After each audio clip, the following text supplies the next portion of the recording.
네, 오늘은 회복하는 말씀이라는 제목을 가지고 전해드리도록 하겠습니다. 개인과 민족의 구원은 말씀의 회복과 직접 관련이 있습니다. 이 말씀이 회복한 그 민족이나 개인은요, 모든 것이 변화하는 그런 일이 일어나고 있습니다. 말씀이 모든 변화의 초석이 됩니다. 그래서 우리가 말씀을 사랑하고 또 그 말씀을 우리 가운데 실천하는 저희들의 삶이 되기를 간절히 바랍니다. 오늘은 구약의 사명자들, 신약의 사명자들, 중세시대의 사명자들, 오늘날의 사명자들, 이런 내용으로 이 말씀을 전하도록 하겠습니다. 하나님께서는요, 각 시대에 사명자를 이렇게 부르셔서 일을 하고 계십니다.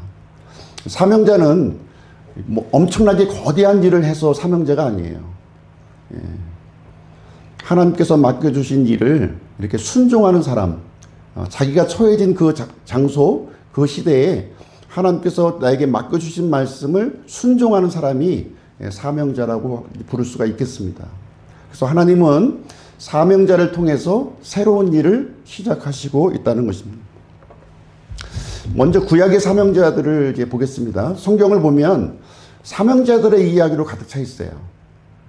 대표적으로 구약에서는 모세와 예레미야 두 사람만 이제 언급을 하도록 하겠습니다. 모세는 이스라엘 민족을 시작한 사람이에요. 하나님의 말씀을 선포해서 이스라엘 민족을 이렇게 시작하게 한 그런 인물이 되겠고요. 예레미야는 이스라엘 민족이 이렇게 멸망할 것이라고 하는 심판의 메시지를 선포한 그런 이제 인물이 이제 되겠습니다. 이스라엘의 시작과 끝에 하나님의 말씀을 증거했던 두 사람에 대해서 말씀드리겠습니다. 자, 모세인데요. 모세는 하나님의 임재 앞으로 이제 들어갑니다. 출애굽기 3장 4절에 이제 나오는데요. 그가 보려고 옆으로 도는 것을 주께서 보시고 하나님께서 그 떨기나무 한가운데서 그를 불러 이르시되 모세야 모세야 하시니 그가 이르되 내가 여기 있나이다 하며. 이 광야에는 보면은요, 이런 게 떨기나무들이 있는 거예요. 가시덤불과 같은 건데요. 이게 말라버리면 바람이 불면 이렇게 굴러다니는 그런 덤불 같은 것이 이제 굴러다니는 것이 바로 이제 떨기나무가 되겠습니다. 그래서 모세는 아마 평상시에 이런 모습을 많이 봤을 거예요. 근데 이 떨기나무에 불이 붙었는데 평상시 같으면 불이 붙어도 마치 지풀에 불이 붙으면 훅 사라지는 것처럼 금방 없어져 버려요. 근데 이상하게도 특별하게도 이 떨기나무는 계속해서 불을 타고 있습니다. 꺼지지 않고 계속 불타고 있는 떨기나무의 모습을 보게 되었고요. 너무 신기해서 그것이 무슨 일인가 하고 이렇게 가까이 다가가는데요.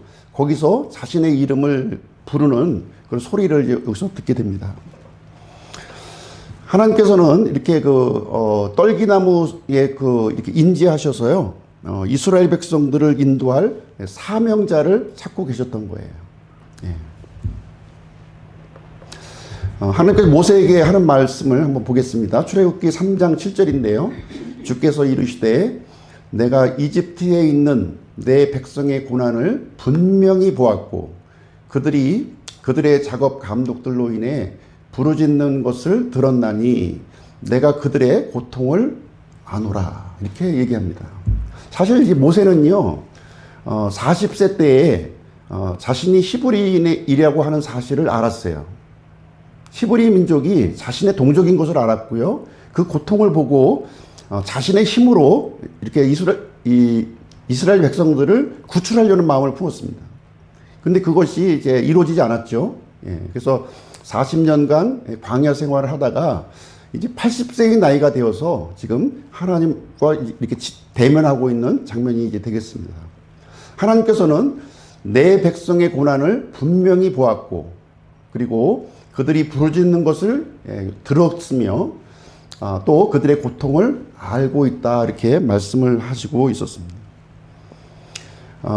아무런 능력이 없는 힘도 없는 이 나이든 그 모세를 하나님께서 찾아오셔서요, 말씀의 도구로 이렇게 부르셨다는 거예요. 말씀의 도구로. 처음에 그 모세의 반응은 어땠습니까? 나는 할 수 없다 이렇게 했죠. 나는 할 수 없어요. 저는 입이 둔하고요, 하나님의 말씀을 전할 수 없다는 것을 이제 고백을 하게 됩니다. 그러나 하나님께서는 내가 너와 함께 하겠고 내가 능력이 되겠고 너를 통해서 말씀을 이렇게 전하도록 하겠다고 이렇게 말씀을 해 주셨습니다. 모세는요, 이렇게 하나님을 이렇게 만난 뒤에 이 말씀의 사명을 이렇게 받았고 그 말씀을 이렇게 완수하는 그 일을 성공적으로 수행하게 됩니다. 출애굽기 40장 16절에 보면 모든 하나님께서 맡겨주신 모든 일을 마치고 이 기록한 내용을 한번 보시겠습니다. 이같이 모세가 행하되 곧 주께서 자기에게 명령하신 모든 것에 따라 그대로 행하였더라. 모세는요, 자신의 힘으로 이스라엘 백성을 인도한 것이 아니라 하나님의 말씀에 이끌려서 이스라엘 백성들을 성공적으로 이렇게 이끌었다. 하나님의 거처인 성막까지도 이렇게 완공했다고 하는 사실을 성경에서 기록하고 있습니다. 사명자라고 하는 것은 이런 모습이에요. 내가 하나님 앞에 할 수 없다고 하는 이런 겸손한 마음을 가지고요, 말씀하신 대로, 주가 말씀하신 대로 신실하게 수행하는 사람, 자신이 맡겨진 그 자리에서 그 일을 해내는 사람이 사명자가 되겠습니다. 두 번째는 이제 예레미야인데요. 예레미야를 하나님께서 부르시는 장면 한번 보실게요. 내가 너를 뱃속에 짓기 전에 너를 알았고 내가 태에서 나오기 전에 내가 너를 거룩히 구별하였으며 너를 민족을 향한 대언자로 세웠노라 이렇게 합니다. 하나님이 어떤 분이신가를 예레미야에게 알려주셨어요. 하나님은 예레미야가 태어나기도 전에 예레미야를 알고 있었다는 거죠. 마찬가지로 하나님은 우리를 알고 계신데요, 우리가 태어나기 전부터 우리를 알고 계시다는 거예요. 하나님은 전지하신 하나님이요 전능하신 하나님이라고 하는 사실을 예레미야에게 알려준 거예요. 알려줬습니다. 그래서 하나님은 이렇게 주권적으로 이렇게 예레미야를 사명자로 선택하시는 장면이 여기에 기록이 되어 있습니다. 하나님은 이렇게 구원을 이렇게 주권적으로 선택하진 않으셔요. 구원에는 우리 인간 편에서 동의가 필요해요. 동의가. 그러나 이렇게 사명자로 이렇게 선택을 하고요, 하나님의 도구로 선택하는 일에 있어서는 주권적으로 선택하신다는 겁니다. 그래서 하나님은 이렇게 이방의 통치자들도 이렇게 선택해서 이 도구로 사용하시고요. 페르시아의 그 고레스 왕 있잖아요. 고레스도 하나님의 종으로 이렇게 사용하시는 내용이 성경에 기록되어 있습니다. 그래서 주권적으로 이렇게 사명자를 선택하시고 이렇게 사용하신다는 것입니다. 예레미야 1장 9절에 보시면요, 그때 주께서 자신의 손을 내미사 내 입에 대시며 주께서 내게 이르시되 보라 내가 내 말들을 내 입에 두었느니라. 예레미야는 하나님의 이 거룩한 모습을 보고서 나는 망했습니다, 나는 끝났습니다 하는 고백을 해요. 그랬을 때 그 자신의 무능력함을 하나님 앞에 고백했을 때요, 하나님은 예레미야의 입술을 정케 하시고 하나님의 말씀을 전할 수 있는 도구로 삼아주시는 내용이 여기에 기록이 되어 있습니다. 그래서 예레미야는 말씀 자체를 위임받았고요, 하나님의 권위와 능력도 함께 부여받게 되었습니다. 그래서 예레미야 같은 경우는 이스라엘의 대언자뿐만 아니라 민족들의 대언자가 된 거예요. 민족들. 예레미야 1장 10절 보시겠습니다. 보라 내가 이날 너를 민족들과 왕국들 위에 세워 그것들 뿌리째 뽑고 무너뜨리며 파멸시키고 파괴하며 세우고 심게 하였느니라 하시니라. 여기 보시면요, 지금 그 이스라엘 민족에 대한 심판을 선포하셨죠. 뿐만 아니라 이스라엘을 둘러싸고 있는 주변 민족들에 대한 심판도 함께 지금 이제 선포하고 있는 장면이 이제 되겠습니다. 그래서 하나님은요, 이렇게 준엄한 심판과 함께 또 회복의 메시지까지 이렇게 전해주시는 분이시다 하는 것을 여기서 말씀하고 있습니다. 하나님은 이스라엘 민족만의 하나님도 아니고요, 모든 민족의 하나님이시라는 거예요. 그리고 하나님은 우리 믿는 자의 하나님일 뿐만 아니라 믿지 않는 모든 사람의 하나님이시다 하는 것을 성경은 가르쳐주고 있는 것입니다. 자, 이어서 두 번째로 신약의 사명자를 한번 보실 텐데요.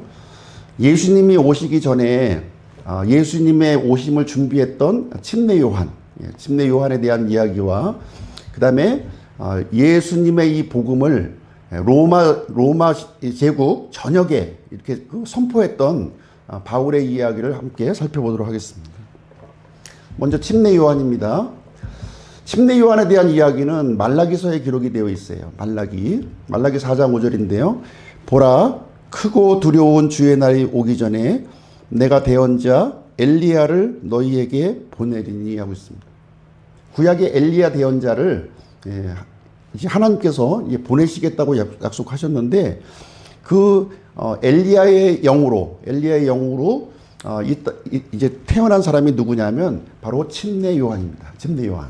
그래서 침례 요한은 구약과 신약을 잇는, 옛 언약과 새 언약을 잇는 다리와 같은 그런 역할을 이렇게 수행하게 됩니다. 침례 요한의 모습을 이렇게 마태복음 3장에서 기록하고 있습니다. 한번 보실게요. 이 사람은 주께서 대언자 이사야를 통해 말씀하신 자니라. 그가 이르되 광야에서 외치는 자의 소리가 있어 이르기를 너희는 주의 길을 예비하라. 그분의 행로들을 곧게 하라 하셨느니라. 이 침례 요한에 대한 이 언급은요, 말라기에도 기록이 되어 있고 지금 여기 이사야서에서도 기록이 되어 있는 거예요. 말라기와 이사야에 기록된 예언을 자신에게 적용한 거죠. 침례 요한은 그 말씀을 누군가 다른 사람의 이야기로 적용한 것이 아니라 나의 이야기로 적용한 거예요. 이게 중요한 겁니다. 하나님의 말씀을 우리가 읽을 때 다른 사람에게 적용하는 말씀이 아니라 나에게 적용시키는 거예요. 그것이 사명자입니다.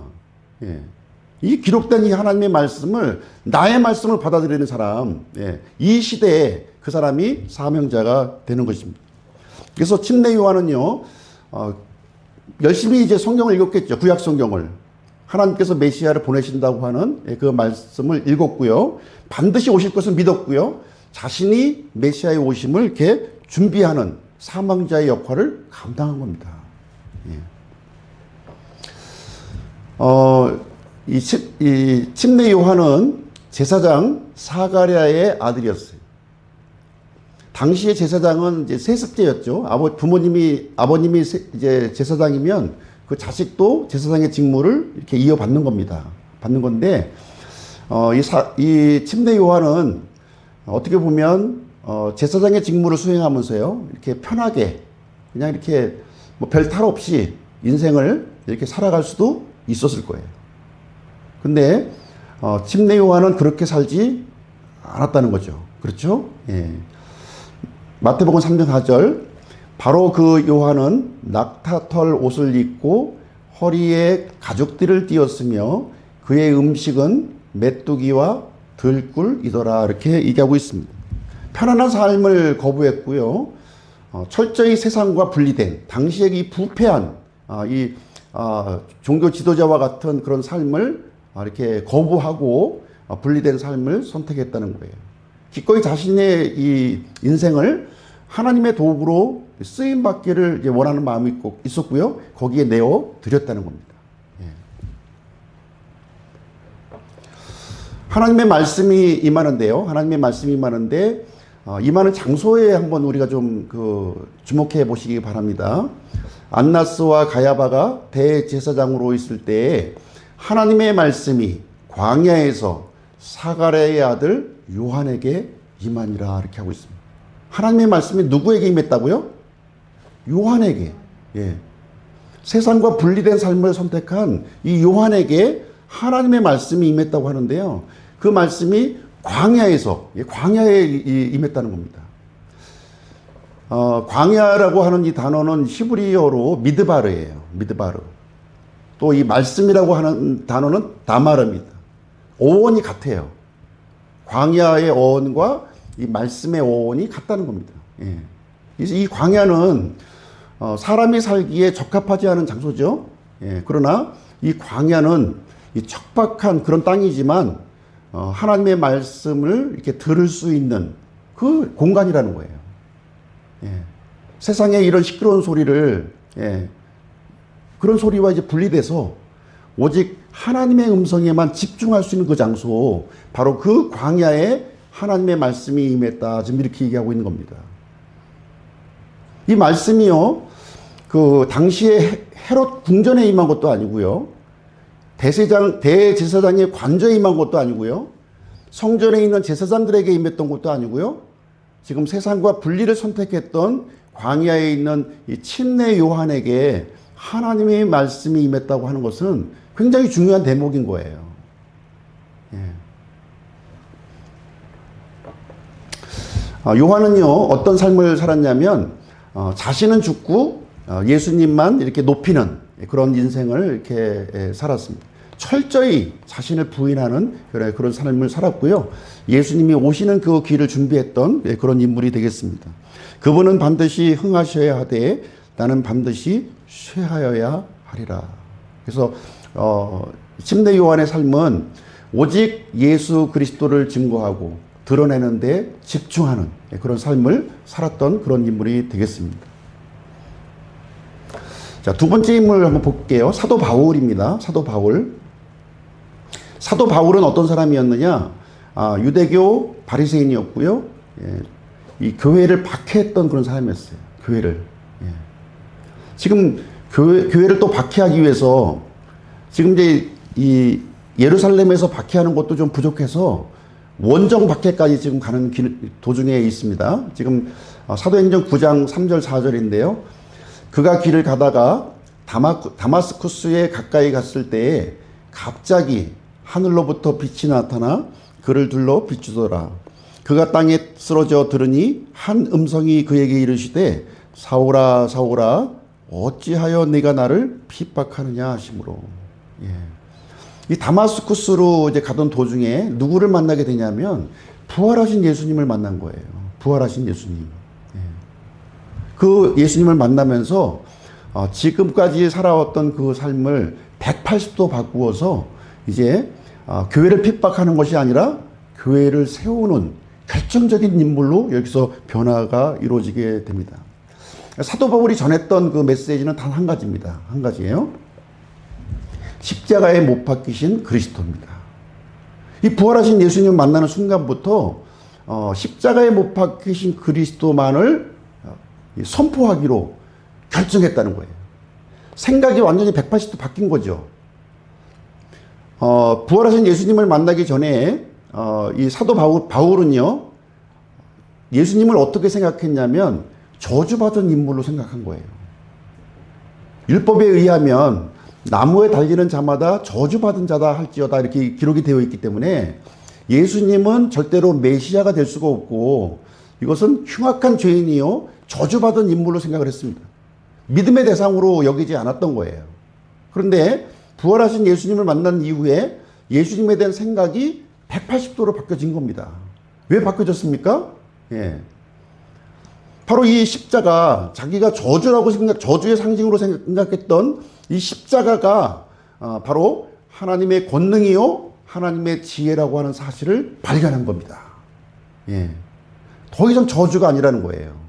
하나님의 놀라운 지혜, 하나님의 놀라운 이 권능이 이 십자가의 그 의미를 갖고 있다는 것을 발견한 겁니다. 그래서 회심을 한 이후에는 십자가에 못 박히신 그리스도만을 전하기로 작정한 겁니다. 이 십자가는요 저주의 상징이 아니라 어둠에서 빛으로 인도하고요, 죽음에서 생명으로 이끌고요, 저주에서 이 복으로 이렇게 전환시키는 하나님의 능력이 여기에 담겨져 있다는 사실을 발견하게 된 것입니다. 이 사실을 믿으십니까? 우리도 십자가를 부끄러워서는 안 돼요. 여기 말씀해 보시면 우리는 십자가에 못 박히신 그리스도를 선포하노니 그분은 유대인들에게는 걸려 넘어지게 하는 것이요 그리스인들에게는 어리석은 것이지만 부르심을 받은 자에게는 유대인에게나 그리스인들에게나 그리스도는 하나님의 권능이시요 하나님의 지혜이시나 이렇게 고백하는 장면을 보게 되는 겁니다. 이 십자가는 유대인들에게는 걸려 넘어지는 거였어요. 저주의 상징입니다. 저주의 상징을 어떻게 내가 그 믿음으로 받아들일 수가 있겠어요. 그리스인들에게는 어리석은 거예요. 어리석은 거. 그런 뭐 어떻게 하찮은 그런 믿을 수 있냐 이렇게 생각을 한 겁니다. 그러나 여기에 놀라운 하나님의 신비가 숨겨 있는 것을 바울은 발견을 하게 된 것입니다. 여기도 이제 보시면 사도행전 20장 24절 이는 내가 너희 가운데서 예수 그리스도 곧 십자가에 못 박히신 그분 외에는 아무것도 알지 아니하기로 결심하였기 때문이라. 그래서 예수님을 만난 이후에는요 가는 곳곳마다 십자가에 못 박히신 그리스도 그분만을 이렇게 선포하는 바울의 모습으로 바뀌었고요. 헌신된 사명자가 되었다고 하는 것입니다. 사도행전 20장 27절도 한번 보실게요. 이 에베소에 있는 그 장로들, 교회 지도자들과 지금 이제 그 대화하는 과정에서 지금 나온 대목이 됩니다.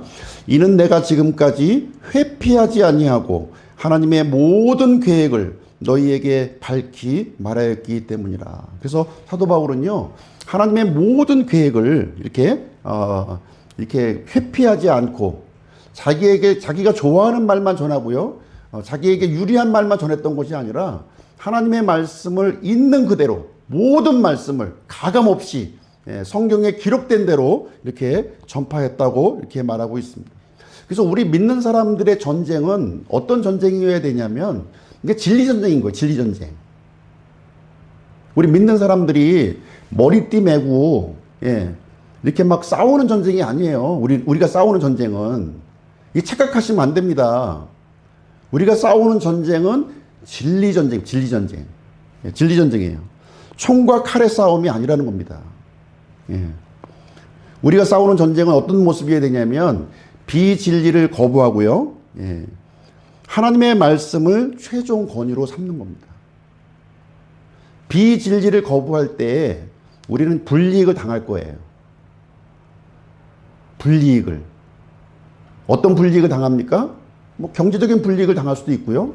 아니면 감옥에 갇힐 수도 있고요. 또 고문을 당할 수도 있고요. 심지어 사형을 당할 수도 있죠. 그럼에도 불구하고 그 비진리와 타협하지 않고 결탁하지 않고 단호하게 거부하는 겁니다. 그것이 우리가 싸우는 전쟁의 모습이에요. 그러면서 최종 권위인 하나님의 말씀을 붙드는 것이 우리 믿는 사람들이 싸우는 전쟁이다. 성경에 보시면 믿는 사람들이 이와 같은 전쟁을 한 거예요.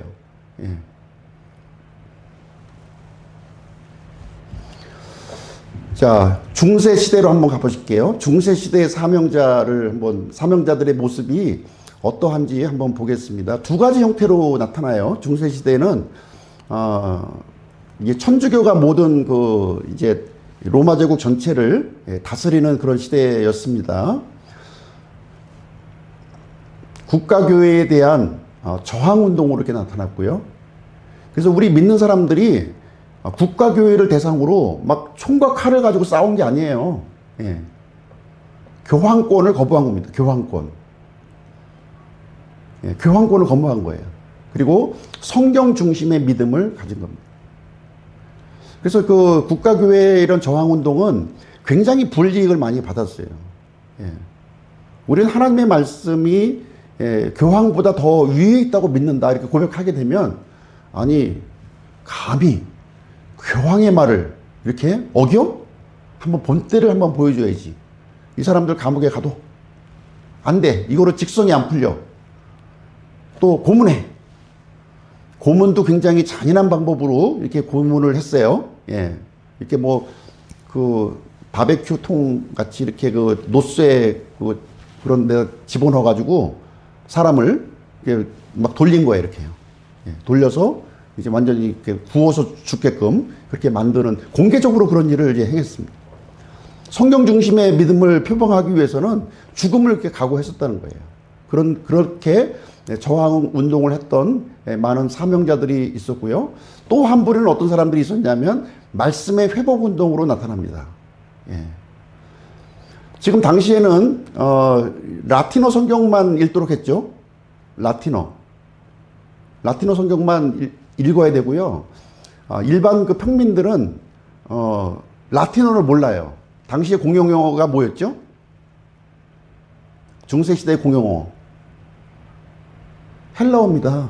헬라어. 이 시장통에서는 그리스말 하는 거예요. 라틴어 사용 안 해요. 라틴어 어디만 사용하냐면 이게 문서, 이렇게 그 어떤 글자로 기록할 때만 라틴어를 이제 사용하고 있는 것이고요.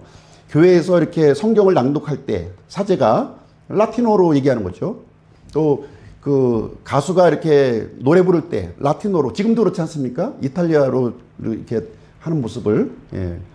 그럴 때만 이제 사용하는 것이 라틴어였고요. 일반 사람들은 다른 언어를 사용한 거예요. 그리스어를.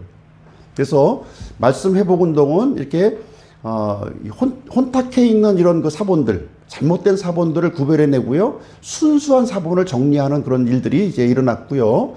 그 다음에 알아들을 수 없는 라틴어가 아니라 자국어 언어로 이렇게 번역하기 시작한 거예요. 자국어. 영어로 번역하고요. 스페인어로 번역하고, 프랑스어로 번역하고, 자신들의 국민들이 읽을 수 있는 그 언어로 번역을 했어요. 예. 그렇게 하니까, 교황은 그것을 금했잖아요. 또 잡아서 가두고, 이렇게 고문하고, 이렇게 그런 일이 일어났던 겁니다. 자, 국가교회 저항운동을 보면 이제 다양한 형태로 이제 일어났어요. 여러 가지, 이 저항운동이 여러 이름으로 불립니다. 여러분, 이 곳곳에서 이렇게 산발적으로 이렇게 일어났고, 산발적으로 어떤 곳에서는 왈덴시스라고 불려졌고요. 어떤 데는 롤라드라고 불려지고, 어떤 데는 보헤미아 형제단이라 불려지고, 어떤 곳에서는 노바티아노스 또는 도나토스 이런 이름으로 이게 불려졌는데, 다 국가교회를 반대하고 저항했던 그런 사람이 이제 되겠습니다.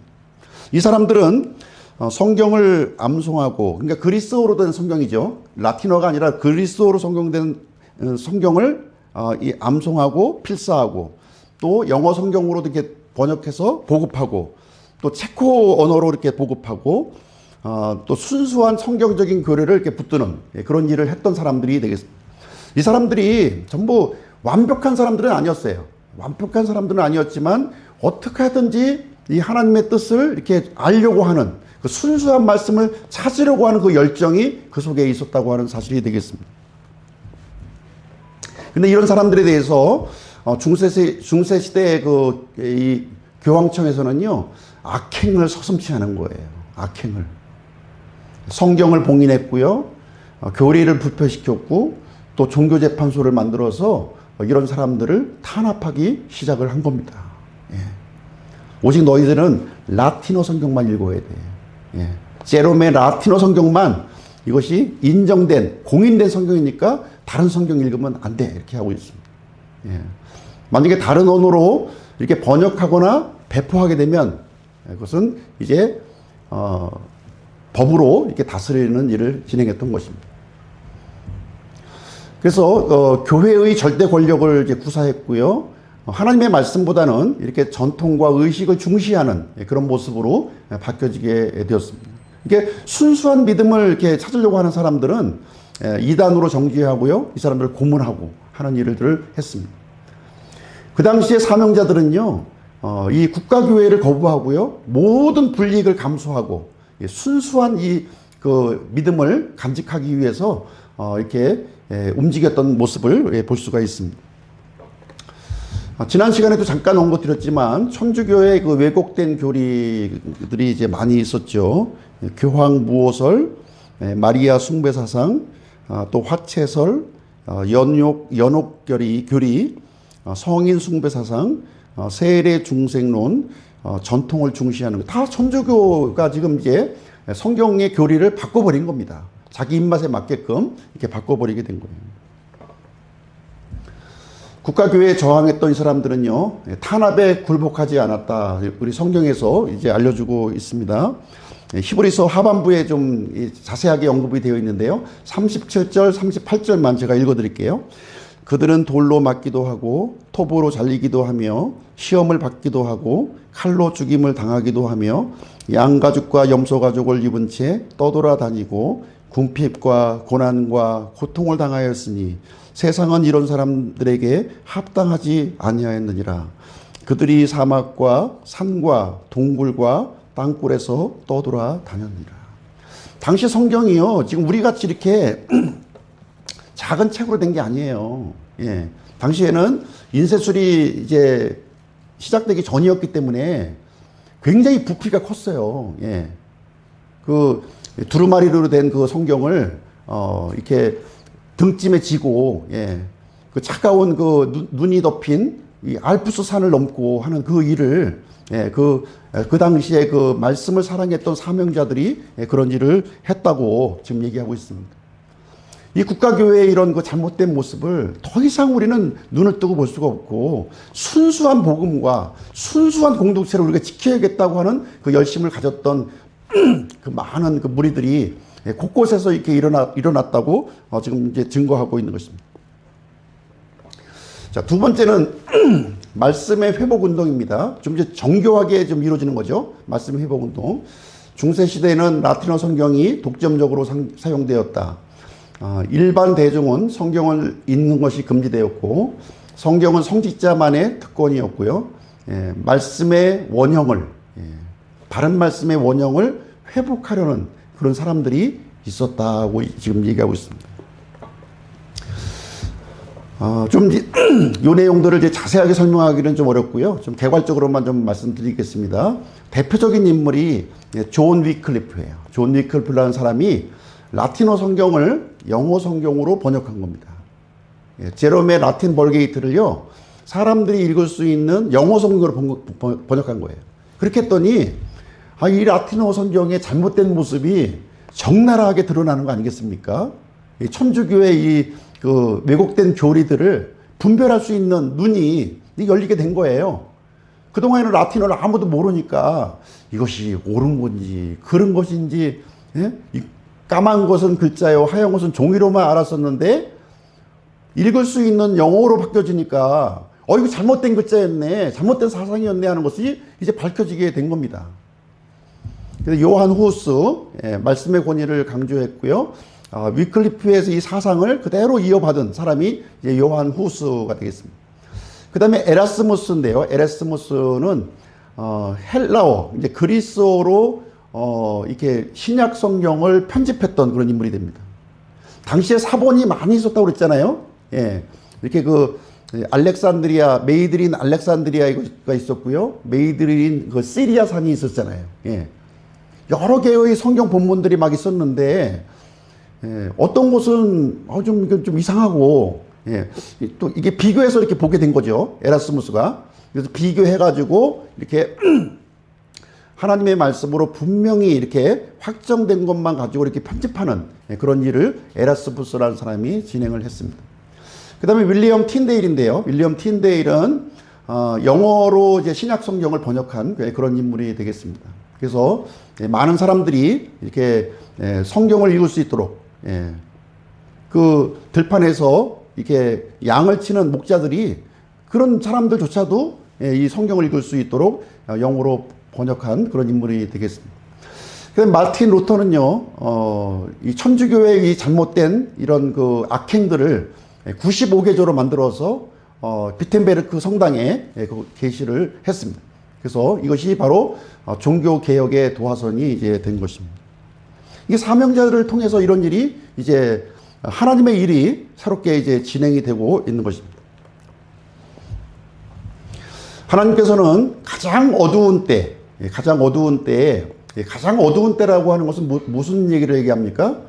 하나님이 조롱받고 말씀이 짓밟혀지는 그러한 시기를 말하는 거예요. 그러한 시기에 사명자를 찾으신다는 겁니다. 하나님의 이 애달픈 마음을 공감하는 사람, 하나님과 같이 슬퍼하고 분노하고 이렇게 하는 그런 사람들을 찾으시고 있다는 것입니다. 그래서 성경을 보시면 역사의 그 어떤 전환점마다 이렇게 사명자를 세워주셔서 백성들을 깨우치신다는 거예요. 그래서 진리의 말씀이 이렇게 무시당하는 그런 때에 이 진리의 영, 진리의 성령님이 강력하게 역사하신다는 거예요. 예. 성경을 사랑하고 말씀을 사랑하고 말씀대로 살아가려고 하는 그 사람들에게 하나님의 영이 강력하게 역사해서요, 하나님의 마음을 품게 하고요, 그 하나님의 마음을 실행할 수 있는 능력을 이렇게 부여해 주신다는 거예요. 바로 그 사람들이 그 시대의 사명자의 역할을 감당하게 되는 것입니다. 그래서 사명자라고 하는 것은 이렇게 뭐 위대한 업적을 내세우라는 것이 아니에요. 굉장히 단순한 겁니다. 자기가 처해져 있는 그 위치에서 하나님의 마음을 읽고요, 그 하나님의 마음을 내 삶 가운데 적극적으로 표출하는 거예요. 이것이 바로 사명자의 모습이 되는 것입니다. 말씀을 사랑하면서 하나님의 눈을 보고 하나님의 가슴으로 느끼고 하나님의 손과 발로 움직이는 사람, 하나님의 심장을 가진 전달자가 바로 사명자라고 지금 이렇게 언급하고 있는 거예요. 시대마다 위기의 순간마다 이런 사명자들이 일어나서요, 하나님의 일을 새롭게 이렇게 부흥시키는 그런 일들이 이제 일어나고 있습니다. 누가 이 일을 할 것이냐? 하나님은 이렇게 진리의 성령님을 통해서 충동질을 하고 있는 거죠. 예. 거기에 같은 마음, 예, 그 마음을 품는 사람들이 하나님의 일을 수행하게 되는 것입니다. 자, 오늘날의 사명자들 보겠습니다. 예. 하나님이 조롱받고 말씀이 짓밟히는 것에 대한 거룩한 부담을 가진 사람들이라는 겁니다. 예. 영적으로 어둠에 빠져 있고 심판의 문턱에 이르렀다고 하는 것을 인식하는 그런 사람이 바로 사명자예요. 오늘날 우리가 살고 있는 이 시대가 위기의 시대입니까? 위기의 시대라고 인식한다면 사명자가 될 수 있는 가능성이 굉장히 높은 거예요. 예. 하나님의 이 뜨거운 마음을, 뜨거운 마음을 이게 공유하고 그것을 내가 있는 자리에서 실행하는 사람이 바로 사명자가 되는 것입니다. 그래서 사명자를 보시게 되면 세 가지 특징이 있어요. 세 가지 특징이 있습니다. 첫 번째는 공감입니다. 누구와 공감하는 거예요? 하나님과. 하나님의 마음과 공감하는 거예요. 내가 이렇게 슬픈데 하나님은 얼마나 슬퍼하실까? 내가 이렇게 분노하는데 하나님은 얼마나 분노하실까? 이런 마음을 공감하는 겁니다. 두 번째는요, 행동으로 옮기는 거예요. 내가 그것을 마음속에만 품고 있는 것이 아니라 그걸 행동으로 옮기는 거예요. 행동으로. 예, 실행하는 겁니다. 이 실행할 때는 저항이 생긴다고 그랬죠?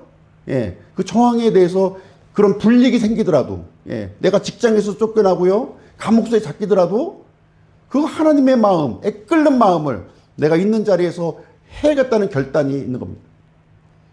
세 번째는 헌신이에요. 태도입니다. 태도. 이 사명자의 태도가 이제 어떤 태도를 갖고 있냐면, 하나님의 이런 사명을 받은 사람들이 공통된 특징이 있어요. 하나님 말씀이 딱 임했을 때, 내 마음속에 딱 이렇게 이 화살같이 팍 박혔을 때 어떤 현상이 일어나냐면요. 모세 같은 경우는, 아우, 저 할 수 없어요. 이 80대 나이에, 다 힘 빠진 이 늙은이가 뭐 할 수 있겠습니까? 입술이 둔해서 못해요. 이런 표현을 합니다. 무능력함을 고백하는 거예요. 자신의 힘으로 할 수 없다는 거예요. 이 사명은요, 내 힘으로 하는 게 아닙니다. 내 능력으로 하는 게 아니에요. 내 힘을 빼야만 가능한 거예요. 내 힘을. 그 다음에 예레미야 같은 경우는 어떻게 했습니까? 하나님의 말씀이 탁 들어왔을 때. 예레미야. 예? 저는 아이예요. 저는 애기예요, 애기. 예? 이 젖먹이 애기예요. 이런 표현을 합니다. 무능력함을 표현하는 거예요. 아니야. 내가 내 말씀을 내 입에 넣어줄게. 하나님의 능력도 넣어줄게. 말씀도 넣어주고 능력도 넣어줄게. 이렇게 얘기합니다. 전적으로 하나님의 그 능력에 의존하는 사람이 내 힘으로 뭔가 해보려고 하는 사람은 사명자가 아니에요. 잘 보셔야 됩니다. 막 내 힘으로 하나님의 일을 하려고 하는 사람이 있어요. 내가 하나님의 이름을 높이고 내가 하나님의 위대한 업적을 나타내고 이런 사람들이 있습니다. 사명자의 모습이 아닙니다. 성경에 나타난 사명자는 그렇지 않아요. 예. 철저히 마치 죽은 사람처럼 무능력함을 고백을 하는 사람의 특징을 가지고 있어요. 하나님의 마음을 공감하는 사람이라는 거예요. 내가 가지고 있는 이 분노심 있잖아요. 분노심을 뛰어넘어서 하나님의 애통함, 하나님은 얼마나 이게 슬퍼하실까. 나도 참지 못하겠는데 하나님은 얼마나 참지 못하실까 하는 것입니다. 내가 이토록 안타깝고 느낀다면 하나님은 얼마나 더 애타게 느끼실까 하는 마음을 이렇게 공유하게 되는 거예요. 무엇을 통해서 이루어집니까? 이렇게 명상을 했더니? 아니죠. 찬송을 했더니? 아니죠. 말씀을 읽을 때. 하나님의 영은 말씀을 읽을 때 역사하는 거예요.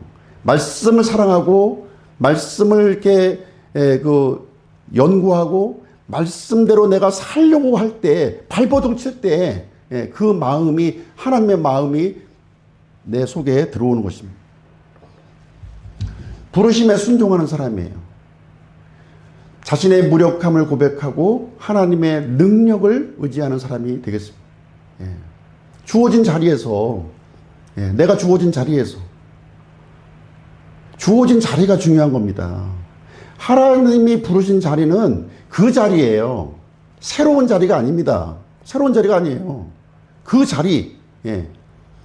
하나님께서 사무엘을 불렀을 때요. 언제 불렀나요? 그 엘리 제사장의 밑에서 부르신 거예요. 엘리 제사장, 그 악한 엘리 제사장에게 순종하고 복종하는 삶, 그 자리에서 부르신 거라니까요. 거기서 벗어나라고 하는 것이 아니라 거기서 훈련받고 거기서 인내하고 거기서 연단 받으라고 지금 말씀하시고 있는 겁니다. 주어진 자리에서 하나님의 부르심을 응답하는 사람이 바로 사명자라는 것입니다. 세 번째, 헌신한 사람이죠. 장애물이 많습니다. 하나님의 일을 하고 싶은데 걱정되는 거예요. 걱정이 돼. 여러 가지로 경제적으로도 걱정되고 뭐 신체적으로도 걱정이 되는 거죠. 그런데 어떠한 장애물이 있을지라도 중도 포기하지 않고 끝까지 가는 겁니다. 우리가 사랑하는 사람 만날 때 진짜 사랑하면 어떤 장애물이 있더라도 뛰어넘지 않겠습니까? 뛰어넘지 않으면 사랑하지 않는 거죠. 진정한 사랑은 국경도 뛰어넘고 나이도 뛰어넘고 이런 모습을 우리는 이제 보는 거죠. 어떤 분은 뭐 30세 연하하고 또 이렇게 또 사랑했다 그런 얘기가 들리는데 어쨌든 그런 뭐 예가 될 수 있을지는 모르겠지만 하나님을 향한 그런 뜨거운 마음이 있을 때는요 어떤 불이익 장애물이 있어도 그것을 뛰어넘는다는 거예요. 뛰어넘는 힘이 생긴다는 것입니다. 예수님의 경우는요 이 헌신하는 모습을 이렇게 몸소 보여주셨습니다. 십자가에서 다 이루었다 이렇게 선언하심으로써 완전한 순종의 본보기를 우리에게 보여주신 겁니다. 자, 우리가 사명감을 갖는 이유를 한번 보겠습니다. 왜 사명감을 갖습니까?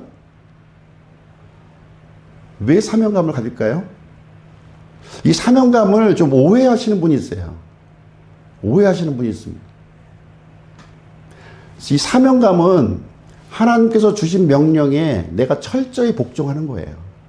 하나님의 마음을 품고 그런 건데 이 사명감을 다르게 해석하시는 분이 있어요. 내가 이렇게 그 위대한 업적을 이렇게 나타내고 내가 사람들에게 많은 영향력을 끼치고 내가 뭔가 많은 일을 하는 것으로 생각을 하시는 분들이 있어요. 그렇지 않습니다. 하나님은 우리가 많은 일을 하길 원치 않아요. 그냥 내가 내 입에 넣어준 그 말씀을 있는 그대로 가감없이 순종하기를 원하는 거예요. 그것이 다입니다. 나머지 일은 하나님께서 이루시는 거예요. 내가 이루는 것이 아니에요. 하나님의 능력으로 이루어 가시는 겁니다. 그래서 사명자의 그 태도는 뭐냐면 가장 중요한 것이 자신을 부인하고 보내신 분의 뜻을 이루는 데 있다 하는 것을 알아야 되는 것입니다. 자, 결론을 내리도록 하겠습니다.